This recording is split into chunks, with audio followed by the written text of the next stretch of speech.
am Eleanor Vance. People once knew me by 3 titles. Wife of the genius architect Arthur Vance, the man who spent his life breathing soul into inanimate concrete blocks. Mother of the successful businessman Marcus Vance, the son in whom I once placed all my pride. And most recently, like a cold, unfeeling inscription on a gilded name card placed formally on a banquet table, Benefactor. I often wonder of these 3 titles, which truly appraises a life, or more precisely, appraises what remains of a 68-year-old woman who, it now seemed, was about to be pushed out of her house of memories by the very child she had brought into this world, all for the sake of soulless numbers. Arthur, my husband, a man who all his life knew only blueprints teeming with curves and angles, sustainable structures he believed would serve the community, would surely never have guessed that the greatest legacy he left me. Not his illustrious reputation as a leading architect, not the iconic buildings he had painstakingly created, but ironically, a vast fortune. And that fortune now had become the measure of mother-son affection, the scale to weigh respect, and more cruelly, the weapon in a war I hadn't even realized I had been conscripted into, a lopsided battle waged within the very walls of my own home. His posthumous Lifetime Achievement Award ceremony, held in the Grand Hall of the City Art Gallery, should have been a peaceful final rest, a profound closing note to a life symphony played to its full, resonant end. But no. It was there that I, Eleanor Vance, the wife, the life partner, the quiet companion of 35 long years, was formally invited to sit at a table reserved for special benefactors, a heart-wrenching distance from where my family was seated. And it was in that moment, as my eyes fell upon the words benefactor on that card, that I understood. My value in the eyes of my son and daughter-in-law was perhaps just enough for the generous check I was expected to sign at the end of the evening. Truth be told, my preparations for that evening had been meticulous. 68 years had etched their lines upon my face, but this night was for Arthur, and I wanted to be complete. The emerald silk blouse, his 30th anniversary gift, still smelled faintly new, its fabric soft as a whispered comfort against skin that had weathered time. My silver hair, usually a simple chignon, was styled tonight into a soft, elegant coil. A breath of Kyoto sandalwood, the fragrance he had particularly cherished, a scent that now, whenever it drifted by, carried the bittersweet ache of an absence that had stretched through these long months since a sudden illness had cruelly claimed him. You always carry yourself with such grace, Eleanor. His deep, warm voice seemed to murmur in the quiet of my dressing room. I could almost feel his steadying hand upon my shoulder. The ceremony unfolded with a predictable, somewhat artificial elegance. Our son Marcus, now a successful businessman, every gesture exuding the polished confidence of a worthy heir, delivered a moving tribute to his father. Even Celeste, my daughter-in-law, a woman whose smiles always seemed carefully calculated, managed a tearful glance towards Arthur's portrait, a performance perhaps worthy of the grandest stages. In those precious, fragile moments a deceptive, easily broken peace settled over me. That illusion shattered at the private reception afterward. In the opulent founder's room, a young coordinator with a professional smile pressed a place card into my hand. I glanced down, for a fleeting moment expecting to see my name, or perhaps the words spouse of the honoree. But no, in a stark, minimalist typeface it read clearly, Eleanor Vance, Benefactor. The air seemed to thicken in my lungs. Benefactor. As if my entire identity, the 35 years I had lived beside Arthur, as his confidant, his quiet champion, his wife, all of it had been reduced, neatly packaged into a mere financial function. Is everything quite all right, Mrs. Vance? The coordinator asked, her smile faltering slightly as she registered the stunned look on my face. Before I could form a coherent, polite response, a snippet of conversation drifted towards me from behind, chilling me to the bone. Celeste, her voice a conspiratorial whisper to a portly man I vaguely recognized as a prominent city developer, was saying, Arthur's old workshop, you see. Prime real estate, really. Marcus and I feel a more dynamic use for it, perhaps a high-end boutique hotel, with a small memorial plaque of course would be far more beneficial for the city's new arts initiative. A hotel. In Arthur's sanctuary, the very place where his soul took flight amidst sketches and architectural models. The Benefactor tag suddenly felt like a deliberate brand seared onto my skin, burning with insult. Was this their vision of honoring him? Or was it their way of honoring the considerable assets he had left behind? The line between the two I was beginning to suspect had become dangerously, irrevocably blurred. This perfect tribute was starting to feel like a perfectly orchestrated corporate takeover of my husband's memory, orchestrated by my own beloved family, with me naturally cast in the role of the silent, smiling financier. The noise of the reception gradually faded into a dull, meaningless hum as I found a quiet alcove overlooking the gallery's darkened sculpture garden. The city lights glittered in the distance, indifferent and remote. Benefactor. The word still tasted like ash in my mouth. It wasn't just the title. It was the casual, almost dismissive ease with which they had redefined me, repackaged my grief and my love into a convenient, controllable asset. I thought of Arthur, of his quiet, unshakable integrity, his disdain for ostentation, his deeply held belief that architecture should serve humanity, not the other way around. What would he have made of this dynamic use for his sacred workshop? A high-end boutique hotel with a memorial plaque tacked on as an afterthought? The very idea felt like a desecration of all he stood for. A waiter, ever attentive, offered me a glass of champagne. I gently waved him away. The effervescent bubbles felt too celebratory, too jarring for the cold knot that was tightening in my stomach. This wasn't just about a workshop or an insulting name tag. This was about Arthur's soul, his life's work, and perhaps, ultimately, about my own. For so long, I had been Eleanor Vance, wife of Arthur. Then briefly, heartbreakingly, Eleanor Vance, widow.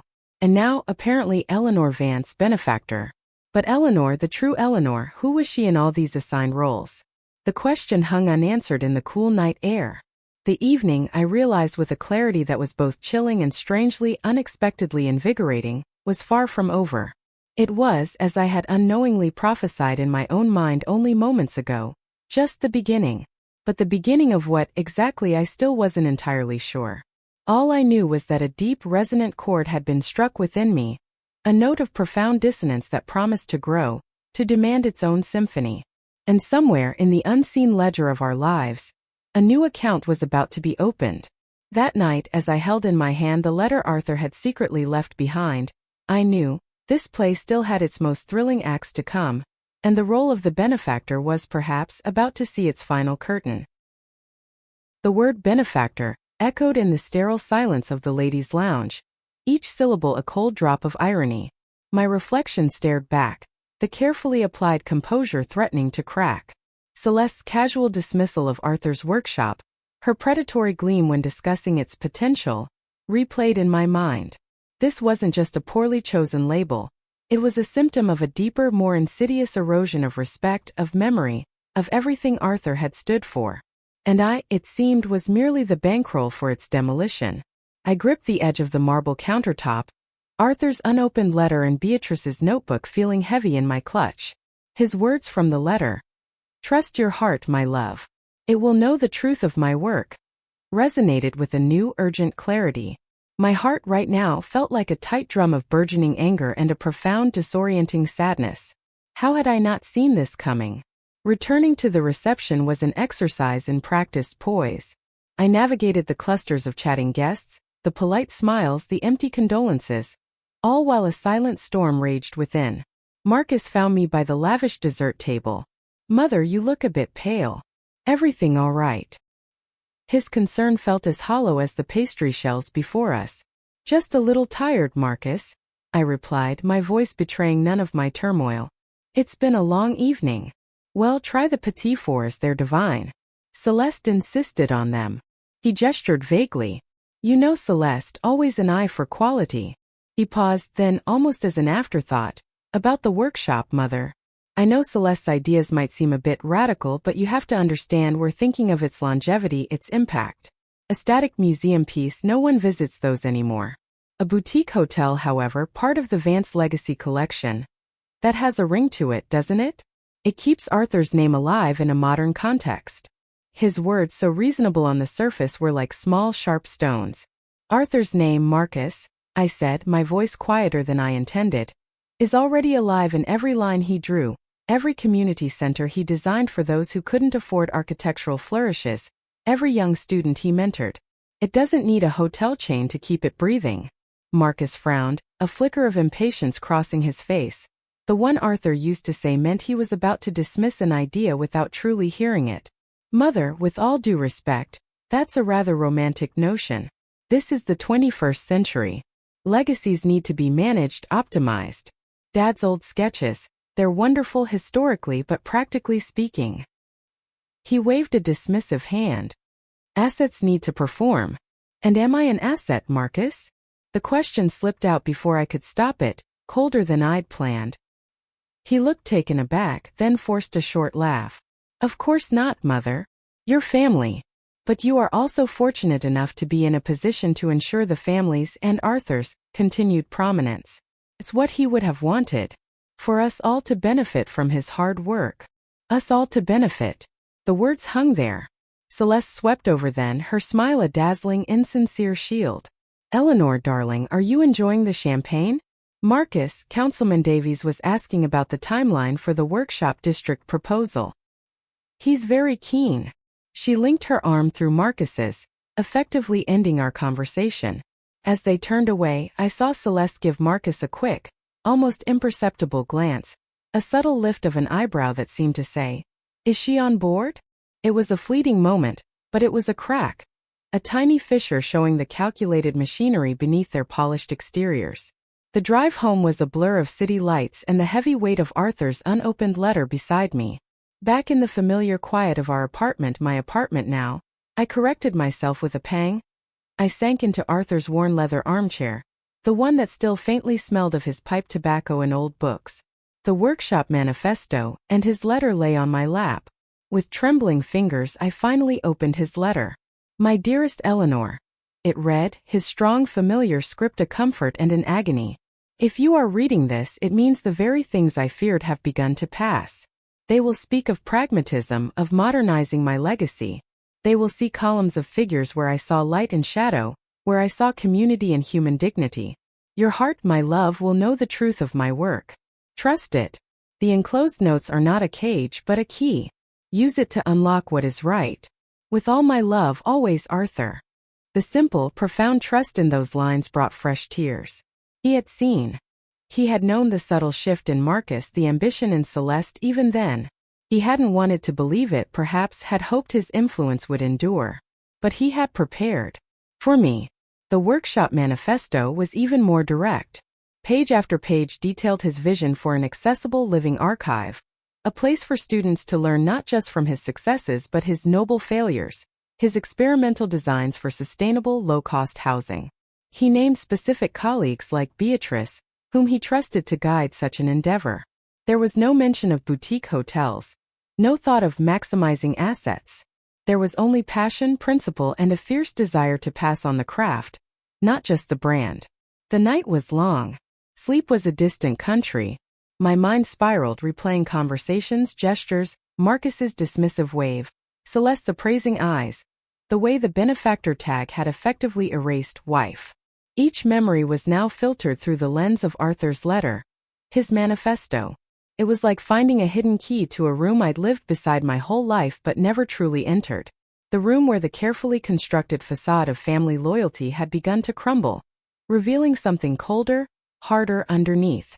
And the most chilling thought of all. Had this been growing silently for years, even when Arthur was alive, and had we both in our own ways chosen not to see it? The question hung in the pre-dawn stillness, unanswered, demanding a reckoning. The pre-dawn light was filtering through Arthur's workshop blinds when I finally lowered his letter. The workshop manifesto lay beside it, a testament to a spirit they were so keen to commodify. The question that had haunted me, had we both in our own ways chosen not to see it? Now felt less like an accusation and more like a somber acceptance. Perhaps. But truly seeing now meant action. My first clear thought was, Beatrice Holloway. Her business card was still in my clutch.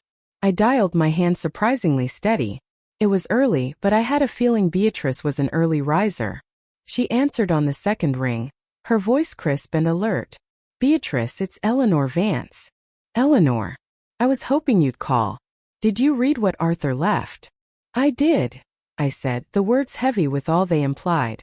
And Beatrice, there was something else he mentioned in his notes for the workshop, something about early designs for affordable community housing? You said he filed patents. He did indeed, Beatrice confirmed. Way ahead of his time. Said if his grand follies ever got built, at least his conscience was clear on trying to do some real good. I have copies of those patents and his detailed costings. They were dismissed as unfeasible back then, of course. Too much public good. Not enough private profit. Her tone was dry. Could I see them? I asked. And the notes you mentioned, the ones about his preservation agreement with the city? My office, 10 o'clock? The drive to Beatrice's meticulously organized downtown office felt different. The city Arthur had helped build. The city Marcus and Celeste now saw as a collection of exploitable assets, suddenly looked fragile, its integrity at stake. Beatrice was waiting. For the next 2 hours she laid out Arthur's vision, not just for the workshop, but for an architecture rooted in community, in sustainability. She produced copies of agreements, old city council minutes Arthur had diligently kept, letters to unsupportive officials, a chronicle of his quiet, principled battles. They think he was just a dreamer, Eleanor, Beatrice said, her sharp eyes surprisingly gentle. They never understood his steel. Or yours. Her words resonated as I returned home. The Benefactor tag, which I'd almost forgotten was still pinned to yesterday's blouse, now seemed like a gauntlet thrown down. My gaze fell upon Arthur's old, locked filing cabinet. For a year I hadn't touched it, hadn't dared disturb the order he'd left. Now, armed with a new, unsettling clarity, I found the key. Inside, beneath architectural plans and supplier invoices, was a folder labeled Household and Trust Expenditures, EV Oversight. My oversight had apparently involved signing whatever Marcus or Celeste put before me. Check stubs, bank transfer confirmations, credit card statements, I vaguely recalled them, helping me set up, for convenience. The sums were, as I'd suspected after Celeste's call, staggering. Contributions to the Vance Architectural Trust that far exceeded any reasonable operational budget, funds funneled to sponsoring Marcus's speaking engagements at prestigious and costly international conferences, seed money for Celeste's vaguely defined art consultancy venture. Each entry was a small stab of realization. My grief had been their blank check. A soft knock at the front door startled me. Through the peephole I saw Leo, my grandson, shifting nervously on the porch. At 19, home from his first year studying architectural history, he was a startling echo of a young Arthur. The same thoughtful brow, the same intensity in his gaze. "Grandma," he said, his voice hesitant as I opened the door. "Mom and Dad sent me. They're worried you're not answering your phone. They wanted me to check if you're okay after last night." He stepped inside, his eyes so like Arthur's, taking in the open filing cabinet, the spread of papers on the floor. "I'm more than okay, Leo," I said, a surprising strength in my voice. "I'm finally understanding a few things. Come in, I was just about to make some tea." As the kettle whistled, Leo perched uncomfortably on a kitchen stool. "Last night was awkward, Grandma. That place card.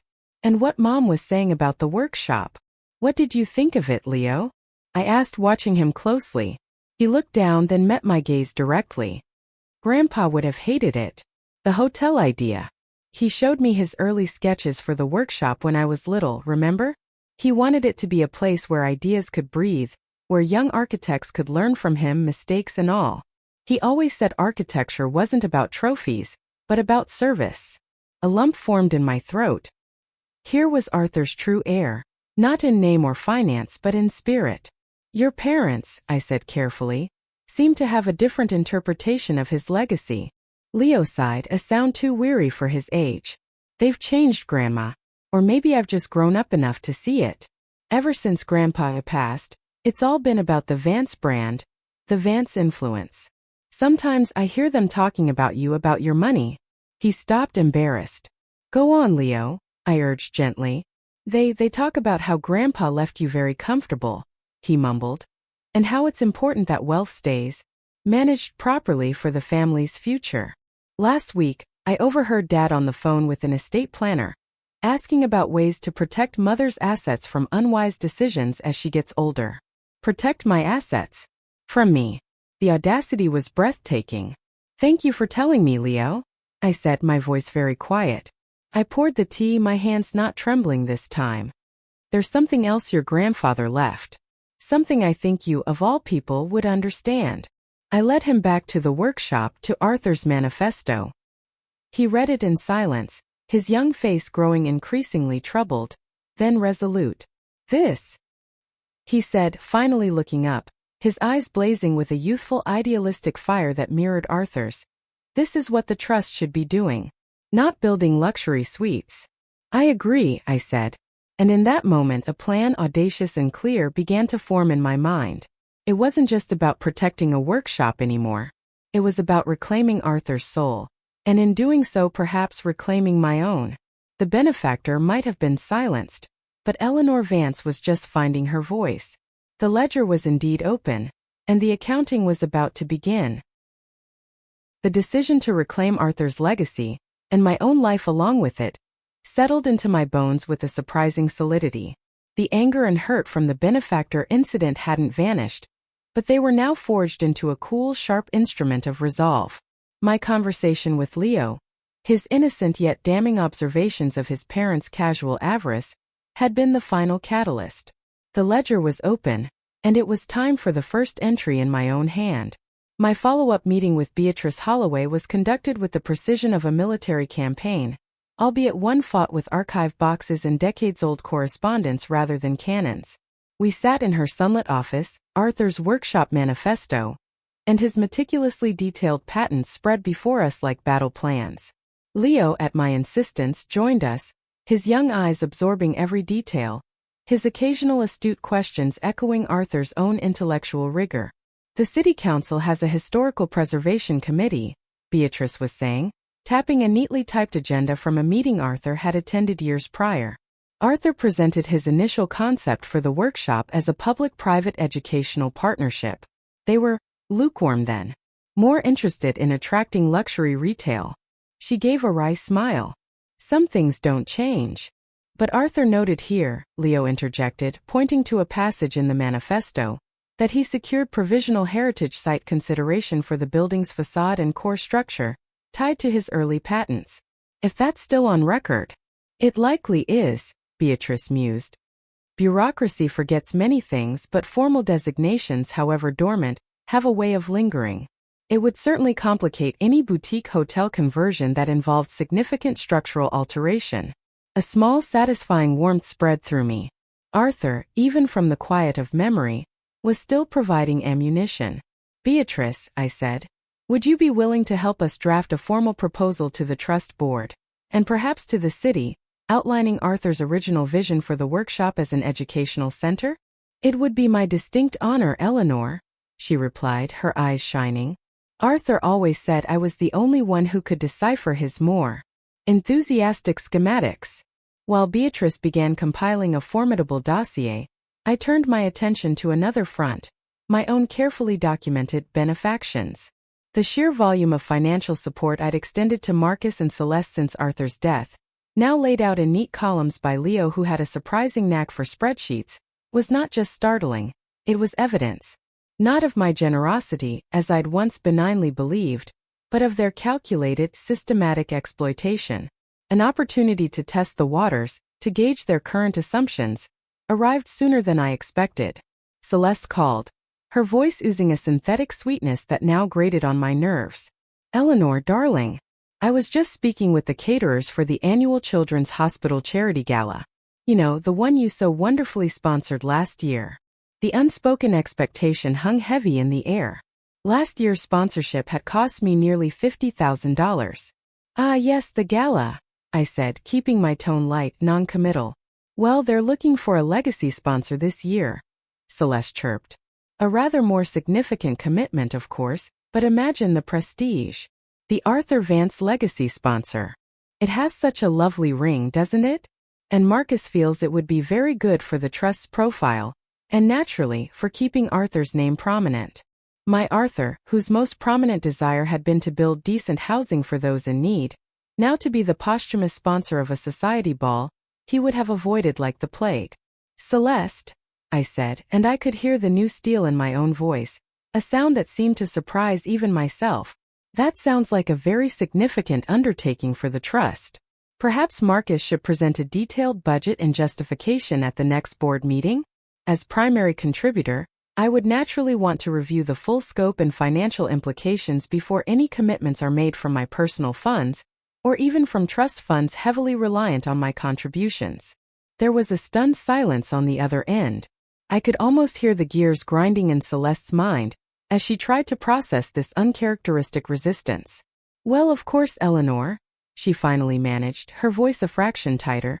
But these things, they often require a swift decision to secure the best positioning. I'm sure Marcus is capable of navigating that, I replied smoothly. I look forward to his presentation. I must run now, Celeste. So much to do. I ended the call before she could regroup, a small unfamiliar thrill coursing through me. It wasn't a declaration of war, not yet, but it was a shot across the bow. Later that week, Leo came by, ostensibly to return a book on architectural theory, but I knew he was also checking in. We sat in the workshop, the late afternoon sun warming the old wooden surfaces. Mom called you about the gala, didn't she? He asked without preamble. I nodded. She suggested I might like to be the legacy sponsor. Leo snorted. Legacy sponsor for a party? Right. Grandma, last night I overheard them again. Dad was on the phone with some investment guy. He was talking about leveraging dormant assets and unlocking the workshop's capital potential. He specifically mentioned how, with you getting on in years, it was important to consolidate decision-making for your estate to ensure its optimal growth for future generations. The euphemisms were almost comical if they weren't so predatory. Consolidate decision-making. Optimal growth. For whose benefit precisely? He also mentioned, Leo continued, his voice troubled, that if the workshop project didn't proceed smoothly through the trust, there were other avenues. That old family friend, Councilman Davies? Dad was saying Davies owes him a few favors and might be able to expedite certain zoning variances if it came to it. So, not just manipulation within the trust but potential coercion through political connections. The gilded cage had stronger bars than I'd realized. Thank you for this, Leo, I said, my mind racing. Each piece of information was a weight but also a clarifying lens. Your grandfather, faced many battles to get his most meaningful projects built. He never backed down from what he believed was right. I know, Leo said, his gaze meeting mine, filled with an understanding that belied his age. He wouldn't want you to back down either. He was right. Arthur wouldn't. And Eleanor Vance, the woman who was slowly, surely re-emerging from the shadow of the Benefactor, wouldn't either. The waters had been tested. The currents were strong, the depths murky. But now I knew which way I needed to swim. The air in the Vance Architectural Trust boardroom was thick enough to spread on toast. A stale, expensive kind of tension. Marcus presided, his smile a carefully constructed facade of collegiate authority. Celeste sat beside him, a portrait of serene control, occasionally dabbing at her lips with a linen napkin, though we hadn't even been served water yet. The two other board members, Mr. Henderson and Ms. Albright, associates of Arthur's from his early leaner years, now looking somewhat bewildered by the opulence Marcus and Celeste had cultivated around the brand, fidgeted with their pens. Beatrice Holloway sat to my left, an unshakable granite presence. Leo, attending as observer and family representative for archival matters, as I'd insisted, was to my right, his young face a study in quiet determination. I had spent the days leading up to this meeting not just reviewing Beatrice's meticulously gathered evidence and Arthur's manifesto, but also rereading a small, unassuming journal Arthur had kept during the difficult launch of his very first independent project, a small community library in a forgotten neighborhood. One entry, dated nearly 40 years ago, leapt out. They say idealism doesn't build buildings, Eleanor. They say pragmatism lines the pockets. Perhaps. But what good are pockets full of ash if the spirit of the structure is dead? Some blueprints are drawn not with ink, but with integrity. That, I realized, was the blueprint I now held. Marcus cleared his throat. Thank you all for attending this somewhat unscheduled review. As you know, Celeste and I have been exploring several dynamic avenues to enhance the Vance legacy and optimize the trust's considerable assets for future growth. The workshop redevelopment into a luxury cultural hotel, in partnership with esteemed developers, is, we believe, the flagship of this new vision. He gestured for Celeste to elaborate. Celeste launched into a dazzling presentation filled with glossy renderings of a sleek hotel, an Arthur Vance Memorial Suite, predictably the most expensive, and projections of impressive revenue streams. She spoke of synergy, brand elevation, and philanthropic kickbacks. Arthur's name was invoked frequently, always tethered to profit margins. When she finished, a polite, uncomfortable silence descended. Mr. Henderson adjusted his glasses. Miss Albright traced the rim of her water glass. This was my cue. Thank you, Celeste Marcus, for that comprehensive overview. I began, my voice even drawing strength from Arthur's journal entry resting in my briefcase. It's certainly ambitious. I paused, letting the silence stretch just a fraction longer. However, I recently came across some of Arthur's earlier, perhaps less optimized, reflections on what he considered the true heart of his legacy, particularly concerning the workshop. Marcus stiffened almost imperceptibly. Mother, with all due respect, Father's early idealism was admirable, but we're dealing with 21st century financial realities here. Indeed, I interjected smoothly, before he could gain momentum. Realities Arthur himself was acutely aware of, even as he patented innovative sustainable design elements he developed in that very workshop, patents, I might add, that are still active and quite specific about material usage and structural integrity that might prove challenging for a luxury hotel conversion. I saw Beatrice allow herself a very faint smile. I placed a slim folder on the table.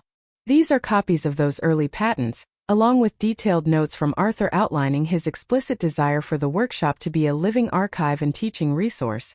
Beatrice Holloway was, in fact, privy to these discussions and the provisional heritage considerations Arthur explored with the city for this very purpose. Celeste's smile tightened. Well, intentions are one thing, Eleanor, but viable business models are another. A student center simply won't generate the kind of revenue we need to truly elevate the Vance name. Revenue for whom, Celeste? Leo suddenly spoke, his voice quiet but clear, cutting through her practiced patter. Grandpa always said the Vance name was elevated by the quality and integrity of his work, not by how much profit it could wring out. He wanted to inspire young architects to build responsibly, not teach them how to flip historic properties. Marcus shot his son a furious glare. Leo, this is a board meeting, not a freshman ethics seminar. Perhaps, Ms. Albright interjected, her voice surprisingly firm. Young Leo has a point. I remember Arthur agonizing over how to fund that first community library, refusing to cut corners on accessibility for the disabled, even when the city threatened to pull funding. Integrity was his currency. Mr. Henderson nodded slowly in agreement. This was an unexpected crack in Marcus and Celeste's assumed control. I pressed on gently. Arthur also kept meticulous records, as you know. I produced another thicker folder, including records of all my benefactions to the trust, which seem to have been primarily directed, under your guidance, Marcus, towards projects like your international speaking tours and Celeste's art consultancy, rather than, say, digitizing Arthur's archives for educational use as he often wished. The air grew colder. Those were legitimate trust expenditures to enhance its profile. Marcus retorted, his composure fraying. Were they? I asked softly. Or were they expenditures that benefited your personal and professional profiles, using the trust and my funds as a conduit? Funds given, I might add, with the implicit understanding they were to honor Arthur's stated values, not his name as a brand to be licensed. I then turned to Beatrice. Beatrice, perhaps you could share Arthur's specific concerns, the ones he detailed to you, regarding the potential misuse of his workshop? Beatrice didn't need a second invitation.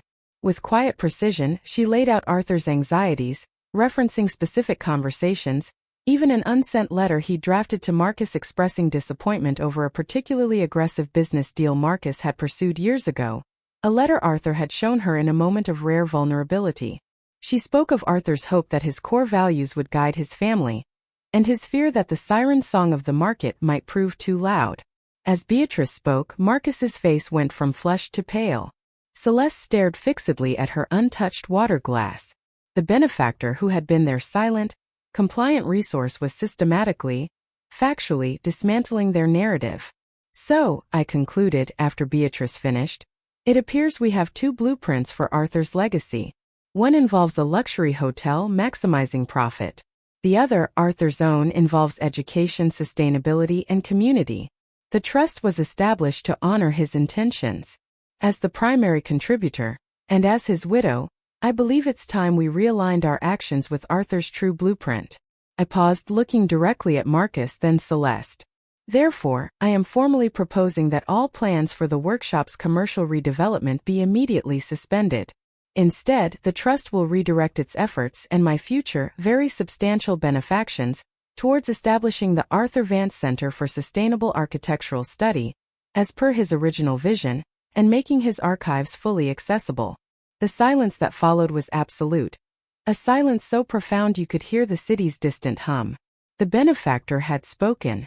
And for the first time in a long time, Eleanor Vance felt she was breathing her own air. The ledger was not just open. The first true debits and credits were being made. The silence in the trust boardroom following my proposal was a fragile thing, easily shattered. Marcus, predictably, was the first to break it, his voice tight with disbelief and burgeoning fury. "This is preposterous, Mother. An ultimatum. You're trying to strong-arm the board with your benefactions." "Not an ultimatum, Marcus," I replied, my gaze steady. "A realignment. Based on Arthur's documented wishes. Wishes, I might add, that seem to have been conveniently overlooked in favor of more commercially appealing ventures." Celeste, recovering her poise, interjected. "Eleanor, darling, no one is overlooking Arthur. But turning his prime asset into a quaint student hub is hardly visionary.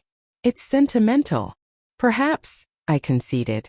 But Arthur always believed that sentiment, when rooted in integrity, had more lasting value than any market fluctuation.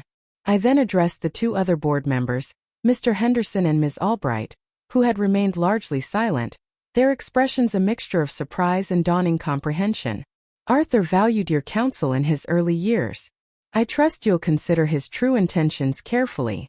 The meeting adjourned without a clear resolution, but a palpable shift had occurred. The benefactor was no longer a passive signature on a check.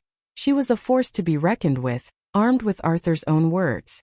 Marcus and Celeste did not take this well. The days that followed were filled with strained phone calls, veiled threats from their lawyers about contesting my undue influence, and a general atmosphere of familial Cold War. They clearly believed this was a private battle, one they could win through attrition or legal maneuvering. They underestimated Arthur, and they underestimated me.